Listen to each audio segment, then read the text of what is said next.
কি কখনো কোনো উঁচু পর্বতের শিখরে পৌঁছতে পেরেছেন? যদি পৌঁছে থাকেন বা যদি আপনি কোনো উঁচু পর্বতের শিখরে যান, তাহলে ভালো করে দেখবেন, আপনি যত উঁচুতে অগ্রসর হতে থাকবেন আস্তে আস্তে সমস্ত বনস্পতি বিলুপ্ত হতে থাকে। তারপরে সমস্ত গাছপালা, পশু পাখি সব বিলুপ্ত হতে থাকে। শেষ পর্যন্ত সেই শিখরে থেকে যায় শুধুমাত্র শান্তি, নীরবতা। আমাদের মানুষের সাথেও এটাই হয়। মানুষ যখন আত্মবিকাশের পথে অগ্রসর হতে থাকে এবং নিজের জীবনের শিখরে পৌঁছতে চায়, তখন তার একা থাকা অত্যন্ত প্রয়োজনীয় হয়। আর তাকে তখন ত্যাগ করতে হয় নিজের সুখ স্বাচ্ছন্দ্য, নিজের সম্পত্তি, নিজের সমৃদ্ধি, নিজের সৌন্দর্য। দেখুন, জীবনের শিখরে পৌঁছনো একেবারেই সহজ কাজ নয়। এ হলো অত্যন্ত দুর্গম এক পথ। কিন্তু যদি আপনি সেখানে পৌঁছতে চান, তাহলে আপনাকে ত্যাগের প্রবৃত্তি জাগিয়ে তুলতে হবে। ত্যাগ কি সেটা জানতে হবে, কারণ ত্যাগের ফলেই মনে শান্তি আসে, আর সেই শান্তির ফলে মনে উৎপন্ন হয় প্রেম। আর এই প্রেমই হলো জীবনের অন্তিম লক্ষ্য। তাহলে আসুন আমার সাথে ভালোবেসে বলুন, রাধা রাধা। কখনো কখনো আমরা ভাবি যে কোনো ব্যক্তি যিনি ধর্মের পথে চলেছেন, যদি তার দ্বারা কোনো ভুল হয়ে থাকে তাহলে নিয়তি তাকে সেই মুহূর্তেই কঠোর শাস্তি দেন। কিন্তু সেই সব মানুষ যারা সংসারের সবথেকে বড় অধর্মী, বহু নিকৃষ্ট মানের কাজ করেন, তাদের নিয়তি অনেক সুযোগ দেন। তাদের নিয়তি এরকম কঠোর প্রহার করেন না। এই ভাবনা কখনো না কখনো মনে আসেই। ভেবে দেখুন কেন? আসলে জীবনকে বেশিরভাগ মানুষ একভাবেই দেখে থাকেন। বিভিন্ন স্তরে একে দেখা উচিত। এবার আপনি বলুন, এই সংসারে কোনো অধর্মী কখনো প্রেরণার উৎস হতে পারেন? কখনোই নয়। যে মানুষ নিজের আত্মাকে মলিন করে ফেলেছেন, তিনি এই সংসারকে কিভাবে প্রেরণা যোগাবেন? উনি নিজেই বুঝতে পারেন না কোনটা করা উচিত, ধর্ম কোনটা। তাই নিয়তি তাকে একটা সুযোগ দেন, এটা বোঝার সুযোগ দেন যে কোনটা উচিত, কোনটা ধর্ম।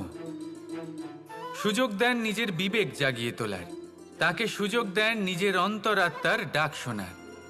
যখন তাতেও কাজ হয় না, তখন নিয়তির কাছে একটাই পথ বাকি থাকে, আর তা হলো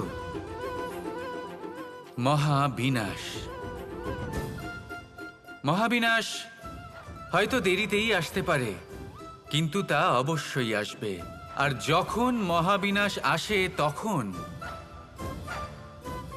মহাবিনাশের যন্ত্রণা সমগ্র মানব জীবনের যন্ত্রণার থেকে অনেক বেশি হয়।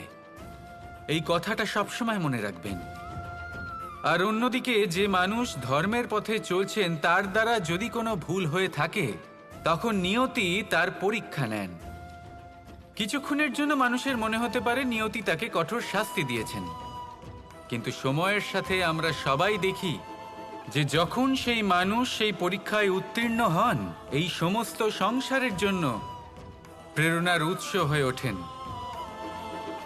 অর্থাৎ নিয়তি প্রত্যেক মানুষকে তার কর্ম অনুসারে উচিত ফলও দেন, উচিত শাস্তিও দেন। পার্থক্য হলো শুধুমাত্র সময় আর আপনার দৃষ্টিভঙ্গির। তাই ধর্মের পথে চলুন আর আমার সাথে ভালোবেসে বলুন, রাধা রাধা। দ্বিধাবোধ। অনেক সময় আমরা জীবনে সেই বাঁকে এসে পৌঁছই যেখানে আমরা বুঝতেই পারি না যে এবার কোন দিক নির্বাচন করা উচিত। কখনো এদিকে যাওয়া উচিত মনে হয়, কখনো ওদিকে যাওয়া উচিত মনে হয়, কখনো দুদিকেই যাওয়া প্রয়োজনীয় বলে মনে হয়, কিন্তু তা তো সম্ভব নয়। কখনো কখনো এটা মনে হয় যে এখানেই থেমে যাওয়া ভালো, কোথাও না যাওয়াই শ্রেয়।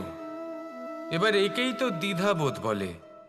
সংসারে এমন কোনো দ্বিধা নেই যার সমাধান সম্ভব নয়। এই দ্বিধাবোধ স্বাভাবিক। আর আপনার এই দ্বিধাকে আমি একটু সরল করে দিই। দ্বিধাগ্রস্ত হয়ে নির্বাচন করলে তখন এটা মাথায় নিয়ে করবেন যে আপনার এই নির্বাচনের ফলে এই সংসারের ওপর, এই সমাজের ওপর কি প্রভাব পড়তে পারে।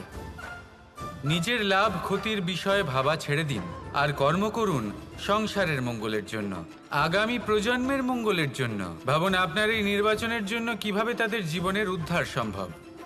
কারণ এই ভাবনাই হলো উচিত ভাবনা। কারণ অনেক সময় ওষুধ একটু কড়া মনে হতেই পারে, কিন্তু এই ওষুধই তো রোগ মুক্তি ঘটায়। সেইভাবে আপনাকেও এই দ্বিধার মুহূর্তে কঠিন নির্বাচন করতে হতে পারে। এই কঠিন নির্বাচন জীবনে কঠিন পরিস্থিতিও আনতে পারে, কিন্তু যদি এই নির্বাচন ধর্মসঙ্গত হয়, যদি এর দ্বারা সংসারের মঙ্গল হয়, তাহলে এই নির্বাচনই হলো সঠিক নির্বাচন। আসুন আমার সাথে ভালোবেসে বলুন রাধা রাধা।